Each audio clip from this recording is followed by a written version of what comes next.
ಟ್ರಾಫಿಕಲ್ಲಿ ದಿನಕ್ಕೆ 2 ರಿಂದ 4 ಗಂಟೆ ಕೆಲಸಕ್ಕೆ ಅಂತ ನೀವೇನಾದ್ರೂ ಟ್ರಾವೆಲ್ ಮಾಡ್ತಿದ್ರೆ ಈ ವಿಡಿಯೋನ ಪೂರ್ತಿ ನೋಡಿ. ಅರ್ಧ ದಿನ ಟ್ರಾಫಿಕಲ್ಲೇ ಕಳೀತಾ ಇದ್ದೀರಾ. ವರ್ಕ್ ಫ್ರಮ್ ಹೋಮ್ ಆಪ್ಷನ್ ಇಲ್ಲ ಅಥವಾ ವರ್ಕಿಂಗ್ ಅವರ್ಸ್ ಅಲ್ಲಿ ಫ್ಲೆಕ್ಸಿಬಿಲಿಟಿನೂ ಇಲ್ಲ. ಸ್ಯಾಟರ್ಡೆ ಸಂಡೇ ಬಂದ್ರೆ ಆರಾಮಾಗಿ ರೆಸ್ಟ್ ಮಾಡಿದ್ರೆ ಸಾಕಪ್ಪ ಅಂತ ಮನೇಲಿ ಇದ್ಬಿಡ್ತೀರಾ. ಜೀವನ ಇಲ್ಲಿಗೆ ಮುಗ್ದೋಯ್ತಾ? ಫ್ಯಾಮಿಲಿಗೆ ಟೈಮ್ ಕೊಡೋಕ್ಕಾಗ್ತಿಲ್ಲ, ಹಾಬೀಸಿಗೆ ಟೈಮ್ ಕೊಡೋಕ್ಕಾಗ್ತಿಲ್ಲ, ಫ್ರೆಂಡ್ಸ್ ಜೊತೆ ಎಂಜಾಯ್ ಮಾಡೋಕ್ಕಾಗ್ತಿಲ್ಲ. ಜೀವನ ಇಲ್ಲಿಗೆ ಮುಗ್ದೋಗ್ಬಿಡುತ್ತೆ. ಹೀಗೆ ಬದುಕ್ಬಿಡ್ತೀರಾ?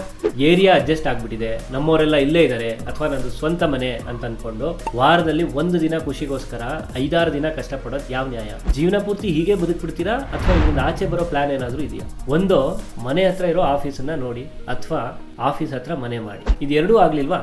ಇನ್ನೊಂದು ದಾರಿ ಇದೆ. ನಿಮಗೆ ಬೇಕು ಅನ್ಸಿದ ಟೈಮಲ್ಲಿ, ಬೇಕು ಅನ್ನಿಸಿದಾಗ, ಬೇಕು ಅನ್ಸಿದ ಜಾಗದಲ್ಲಿ ನೀವು ಕೆಲಸ ಮಾಡೋ ಹಾಗಾದ್ರೆ ಹೇಗಿರುತ್ತೆ? ಹೇಗೆ ಅಂತೀರಾ?